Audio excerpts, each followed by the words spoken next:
మీరు ఏమనుకోవద్దు, కోఆపరేట్ చేయండి, రాష్ట్రం ఇబ్బందుల్లో ఉంది అని కూడా ఆయన బహిరంగంగా చెప్పాడు.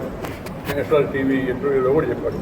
ఏమంటే ఎందుకు ఇబ్బందుల్లో ఉంది, పరిమితులు దాటి శక్తిని మించి అప్పులు చేశారు కాదు.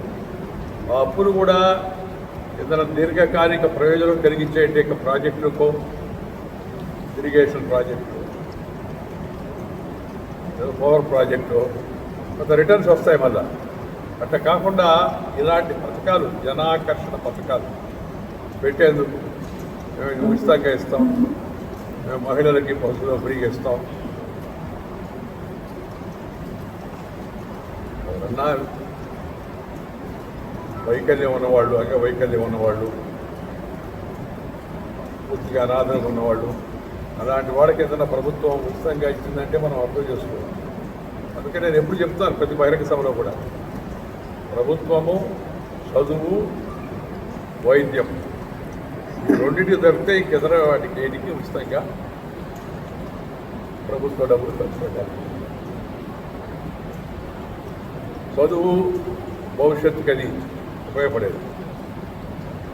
ఆరోగ్యం బతకాలంటే దానికి మార్గం. అందరికీ వైద్యం చేయించుకునే పరిస్థితి. కొత్త విచిత్రమైన నవీన కొత్త రకాలైన జబ్బులు వస్తున్నాయి.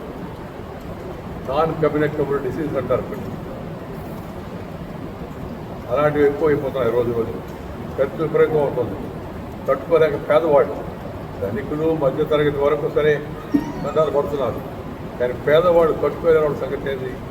అలాంటి పేదవాళ్ళకు మాత్రం చదువు విషయంలో ₹1,00,000 కాన్వెంట్ ఫీజు దాన్ని ఫ్రీగా ఏంటని ఎవరిని చెప్తే అది సాధ్యం కాదు. మామూలు పాఠశాలలో చదువుకునేది చదువుకి. అలాగే వైద్యం, ప్రాథమిక వైద్యం, దీర్ఘకాలికమైన వైద్య విపత్తులు బాధపడుతున్న వాళ్ళకి ప్రభుత్వం చేయూతనందించి ఆ పేరేదన్నా కానీ వాటికి మాత్రమే వీటిని పరిగణన చేయాలా. ఇంకొక విషయం నేను చెప్పదలుచుకుంది ఏంటంటే, ఏ రాష్ట్ర ప్రభుత్వం అయినా తెచ్చిన అప్పులు ఎలా కట్టబోతుంది అనేది కూడా ప్రజల ముందు ఒక అఫిడవిట్ దాఖలు చేయాలి. కోర్టులో కాదు, ప్రజల ముందు ఒక అఫిడవిట్.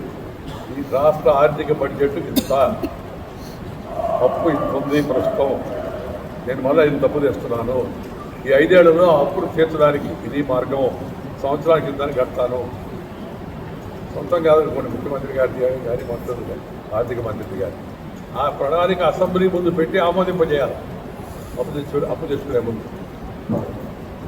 ఈ విధంగా చేస్తే ఆర్థిక వ్యవస్థ చక్కబడుతుంది. నిదానంగా అయినా అభివృద్ధికి ప్రధానత. అభివృద్ధి ముఖ్యంగా నీటిపారుదల, సాగునీరు, తాగునీరు, రవాణా సౌకర్యం, రహదారి సౌకర్యం, అలాగే నేను ఇందాక చెప్పినట్టు ఈ ప్రాణాంతకమైన వ్యాధులు పేదవాళ్ళకి సంక్రమించినప్పుడు వాటిని ఆదుకోవడానికి వాటిపై ఎక్కువ దృష్టి పెట్టాలి. ఇంగ్లీష్లో ఒక సామెత నేను ఎప్పుడు ఉపన్యాసాలు చెప్తుంటాను, తెలుగులో కూడా అదే సామెత. చేపను పట్టేది నేర్పించండి, చేపను ఉచితంగా ఇవ్వద్దు. మధ్యాహ్నం నువ్వు కొరమేని ఇస్తే సాయంత్రం నాకు బొచ్చు కావాలని అడుగుతాడు. ఎవడైనా ఫ్రీగా ఇస్తాను వద్దంటారా? మీరు వద్దంటారా చెప్తున్నారు. నేను ఎవరైనా వద్దంటారా? ఫ్రీగా ఇస్తామంటే ప్రజలని తీసుకోవద్దని మనం చెప్పలేము. దాంతోపాటు ప్రభుత్వాలు ఎందుకు కొద్దిగా ధైర్యంగా పోతున్నాయంటే, సాయంత్రం వల్ల ప్రభుత్వానికి వెనక్కి వస్తుంది.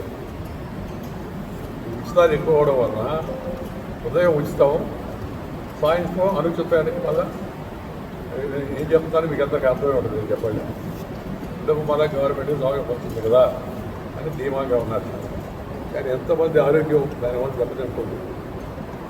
పేదవాళ్ళు కొంతమంది, ఒకసారి ఎన్నికల ఫలితాల్లో కూడా మీరు చూశారు, చాలామంది పెద్దవాళ్ళు వాళ్ళ కుటుంబ సభ్యులు సరిపోయారు కదా కోపంతో కూడా కొంతమంది ఎలక్షన్లో వ్యతిరేకంగా ఓటేశారు. మనం ఒకవైపు మద్య నిషేధం అనేది అది ఒక పాలసీ బ్యాటర్. అది గవర్నమెంట్లో అమలు చేయలేకుండా ఏ గవర్నమెంట్ కూడా, కానీ ప్రోత్సాహం చేయకూడదు. దీన్ని కూడా రాజకీయ పార్టీలు దృష్టిలో పెట్టుకోవాల్సింది. ముఖ్యంగా నేను వాళ్ళు చెప్పదలుచుకుంది, ఒకటి పార్టీ నాయకుల పైన, రెండు ఈ విస్తార పైన, మూడవది ప్రజల చేతిలో ఉండేది.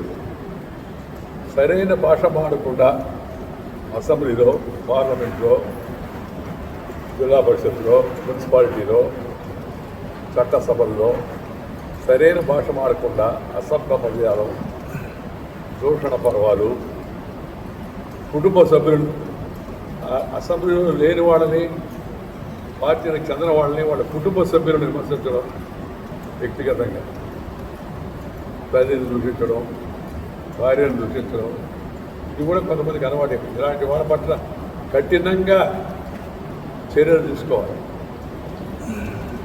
అసెంబ్లీ స్పీకర్, కౌన్సిల్ చైర్మన్, లోక్సభలో స్పీకరు, ఇలాంటి విషయాల్లో చాలా కఠినంగా వ్యవహరించాల్సిన అవసరం ఉంది. తక్షణమే ఆ సభ్యుడిని కొంతకాలం పాటు, నిర్దిష్ట కాలం పాటు సస్పెండ్ చేసే అధికారం కూడా చైర్మన్ ఉంది, స్పీకర్ కూడా ఉంది.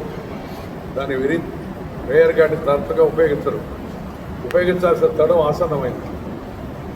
లేకపోతే ఈ కూతురు మాడేవాళ్ళు, ఇంట్లో వాళ్ళ గురించి మాడేవాళ్ళు, అవన్నీ కొందరు చెప్పారు.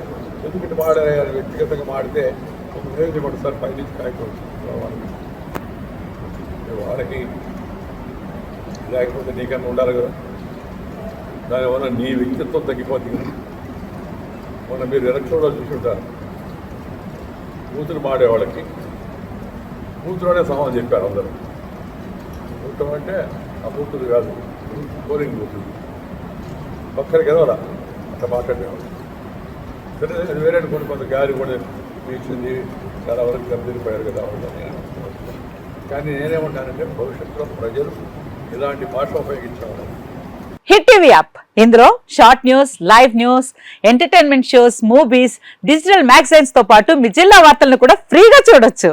ఇంకెందుకు ఆలస్యం, వెంటనే హిట్ టీవీ యాప్ ని డౌన్లోడ్ చేసుకుని ఫ్రీగా ఎంటర్టైన్మెంట్ పొందండి. Hit TV app, hit TV app, please download hit TV app. Hit TV app ని ఫ్రీగా డౌన్లోడ్ చేసుకుని ఎంజాయ్ చేయండి. మీకు నచ్చిన ఎంటర్టైన్మెంట్ కోసం హిట్ టీవీ యాప్ ని ఫ్రీగా డౌన్లోడ్ చేసుకుని ఎంజాయ్ చేయండి. హిట్ టీవీ యాప్ ని డౌన్లోడ్ చేసుకుని ఆస్వాదించండి, ఆశీర్వదించండి. ఇంతమంది సెలబ్రిటీలు హిట్ టీవీ యాప్ ని డౌన్లోడ్ చేసుకోండి అని చెప్తున్నారంటే ఎంత మంచి యాప్ ఆలోచించండి.